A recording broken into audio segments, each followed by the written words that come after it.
Shalom, selamat pagi Bapak Ibu Saudara-saudara yang dikasihi oleh Tuhan Yesus Kristus. Jumpa kembali bersama saya Pendeta Eka di dalam renungan firman Tuhan pada hari ini, hari Kamis 23 Desember 2021. Sukacita dan damai sejahtera dari Tuhan kita Yesus Kristus kiranya terus menyertai kehidupan kita sekalian. Puji nama Tuhan. Sampai pada pembacaan kita pada hari ini, Ayub pasal yang ke-33. Kiranya firman Tuhan memberkati Bapak Ibu Saudara sekalian. Sebelum kita merenungkan bagian yang kita baca, kita akan berdoa terlebih dahulu. Tuhan Allah Bapa di surga, yang kami puja sembah di dalam Yesus Kristus, kami bersyukur hari yang baru Tuhan percayakan pada kami. Kami mau terus mengisi hati dan pikiran kami dengan kebenaran firman Tuhan. Mampukan kami Tuhan untuk dapat memahaminya. Kau juga menolong untuk kami menjadi pelaku-pelaku firman dalam hidup kami setiap hari. Terpujilah namamu Bapa, demi nama Tuhan Yesus kami berdoa. Amin. Bapak Ibu Saudara-saudara yang dikasihi oleh Tuhan, di dalam pasal yang 33 ini, Elihu hendak meyakinkan Ayub bahwa pendapatnya diilhami oleh hikmat Allah. Ayat 1 sampai yang ketiga saya bacakan. Akan tetapi sekarang, hai Ayub, dengarkanlah bicaraku dan bukalah telingamu kepada segala perkataanku. Ketahuilah mulutku telah terbuka, lidahku di bawah langit-langitku berbicara. Perkataanku keluar dari hati yang jujur dan bibirku menyatakan dengan terang apa yang diketahui. Nah Bapak Ibu Saudara, Elihu ingin meyakinkan Ayub bahwa apa yang disampaikan itu berdasarkan hikmat Allah. Sebab itu ia menyatakan bahwa di dalam ayat yang ketiga ya dan yang keempat, keluar dari hati yang jujur dan bukan sekedar merasa lega, seperti yang kemarin kita belajar bersama-sama bahwa alasan Elihu menyampaikan perkataan itu supaya hatinya lega. Tapi di sini dijelaskan lagi bukan hanya sekedar lega, tetapi keluar dari hati yang jujur. Dalam hal ini, Elihu sedang menyalahgunakan ajaran yang benar untuk menyalahkan pembelaan diri Ayub. Allah punya banyak cara kreatif untuk menyatakan rencana dan kehendaknya kepada umatnya. Elihu menyatakan bahwa Tuhan dapat menyatakan diri melalui mimpi. Contoh di dalam ayat yang ke-15 mengatakan 14-15 demikian, karena Allah berfirman dengan 1-2 cara tetapi orang tidak memperhatikannya. Dalam mimpi, dalam penglihatan waktu malam, bila orang tidur nyenyak tidur, bila berbaring di atas tempat tidur. Ya, Allah punya cara kreatif untuk menyatakan rencana dan kehendaknya kepada umatnya. Dan bisa saja dinyatakan melalui mimpi. Betul sekali apa yang disampaikan oleh Elihu ya. Kalau kita perhatikan di masa Natal ini bagaimana Tuhan menyatakan dirinya melalui mimpi.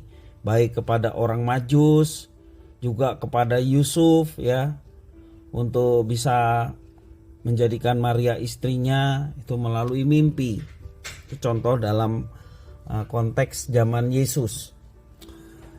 Sesungguhnya Elihu hanya ingin menyatakan bahwa penderitaan berat yang dialami Ayub harus dilihat sebagai salah satu cara Allah berkomunikasi untuk menyatakan kehendak, kedaulatan, dan kekuasaannya terhadap Ayub. Dan ternyata Ayub tidak peka memahami cara kerja Allah. Dalam ayat 19 mengatakan, dengan penderitaan ia ditegur di tempat tidurnya. Karena itu Ayub membutuhkan malaikat Allah sebagai mediator untuk menyatakan jalan yang benar dan mendoakannya agar Ayub terlepas dari segala penderitaan. Ayat 23 dan 24 mengatakan demikian. Jikalau di sampingnya ada malaikat penengah 1 di antara 1000 untuk menyatakan jalan yang benar kepada manusia, maka ia akan mengasihaninya dengan berfirman, "Lepaskanlah dia, supaya jangan ia turun ke liang kubur. Uang tebusan telah kuperoleh." Bapak Ibu Saudara-saudara yang dikasihi oleh Tuhan, tentu saja melalui penderitaan ya, seseorang dapat berjumpa dengan Tuhan. Sekali lagi, melalui penderitaan seseorang bisa berjumpa dengan Tuhan. Dalam penderitaan ada makna rohani yang mendorong seseorang melakukan pengakuan akan kebergantungannya kepada kemahakuasaan Tuhan semata. Ya. Karena itu tidak ada seorang pun diperbolehkan melakukan generalisasi terhadap penderitaan seseorang sebagai akibat dari dosa atau kejahatan yang dilakukan sebelumnya. Tidak selalu penderitaan disebabkan oleh perilaku jahat seseorang. Nah, rupanya teman-teman Ayub, baik 3 temannya yang terdahulu, demikian juga Elihu, selalu memandang bahwa penderitaan disebabkan oleh perilaku jahat seseorang. Selalu ada kemungkinan bahwa penderitaan seseorang terjadi akibat kesalahan atau kejahatan orang lain. Bisa jadi seperti itu. Tidak melulu oleh karena kejahatan dirinya, tetapi bisa terjadi seseorang menderita akibat kesalahan ataupun kejahatan orang lain. Kalau kita perhatikan Tuhan kita sendiri, yakni ketika Tuhan menjadi manusia, Yesus Kristus, bukankah Yesus mengalami penderitaan dan ia menerimanya sebagai salib yang harus dipikulnya? Beranikah kita berkata bahwa Yesus menderita oleh karena kejahatannya seperti tuduhan Elihu dan juga teman-teman Ayub yang lain? Tentu saja tidak demikian. Maka jangan kita mengeneralisasi terhadap penderitaan sebagai akibat dari dosa dan kejahatan yang telah dilakukannya. Yesus sendiri menderita bukan karena dosa dan kesalahannya, tetapi jelas dikatakan bahwa Yesus menderita karena kita yang berdosa, dan itu menjadi ganjaran terhadap dosa yang kita perbuat sehingga Tuhan harus menderita buat kita. Allah dapat berbicara kepada kita melalui pengalaman hidup yang nyata, yang konkret, termasuk juga dalam penderitaan yang dialami. Ada kemungkinan bahwa ia hendak menunjukkan pemeliharaannya pada saat kita menderita, ataupun menegur supaya kita tidak jatuh semakin dalam.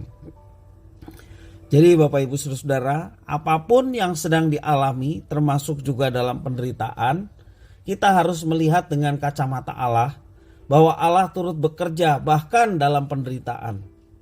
Bisa saja penderitaan itu untuk menunjukkan bahwa Allah berkuasa dan memelihara hidup kita.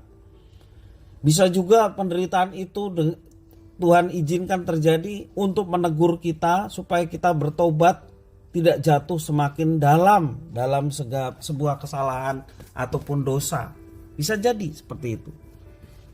Marilah kita menyikapinya dengan kedewasaan iman, dengan satu penyerahan sepenuhnya kepada Tuhan dan bergantung kepada Tuhan bahkan pada saat kita mengalami penderitaan.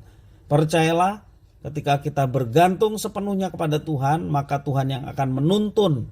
Dia yang memelihara, dia yang akan menyatakan rancangannya, dan percayalah sesuai dengan janji Tuhan, ketika kita bergantung kepadanya dan menyerahkan segala sesuatunya kepadanya, maka ia yang akan menyatakan kebaikan dalam setiap kehidupan kita. Setiap saat Tuhan berharap dapat berkomunikasi secara kreatif dengan umatnya melalui firman Tuhan, yakni melalui Alkitab. Karena itu perlu kita terus mengadakan saat teduh, supaya kita dapat terus mengenal suara Tuhan melalui pembacaan Alkitab, dan juga kita bisa menyampaikan segala permohonan melalui doa. Karena doa adalah cara kita berkomunikasi dengan Tuhan, dan firman Tuhan yang kita baca cara berkomunikasi Tuhan dengan kita. Dan pastilah, karena kita meyakini bahwa Alkitab adalah firman Allah, ketika kita membaca, merenungkan, dan meyakini apa yang difirmankan, maka hal itu akan terjadi sesuai dengan rencana dan kehendaknya. Kiranya firman Tuhan memberkati kita sekalian. Mari kita berdoa. Tuhan Allah Bapa di surga yang kami puja sembah di dalam Yesus, terima kasih untuk firman Tuhan. Kami mau terus belajar tak kala kami mengalami tantangan, pergumulan, persoalan hidup. Kami mau tetap bergantung kepada Tuhan dengan satu keyakinan bahwa Allah bekerja untuk mendatangkan kebaikan bagi kami. Kalaupun penderitaan ataupun persoalan yang terjadi oleh karena masalah yang pernah kami perbuat, dosa yang pernah kami perbuat, jadikan itu menjadi cara Tuhan untuk menegur kami untuk tidak semakin larut di dalam dosa, untuk tidak semakin larut dalam kejahatan, tetapi kami bertobat dan meninggalkan semua kejahatan untuk berbalik kepada Tuhan dan hidup seturut dengan rencana dan kehendak-Mu. Terima kasih ya Tuhan atas firman Tuhan. Mampukan kami untuk kami dapat menerapkannya. Demi nama Tuhan Yesus Kristus kami sudah berdoa dan bersyukur atas firman Tuhan. Haleluya. Amin.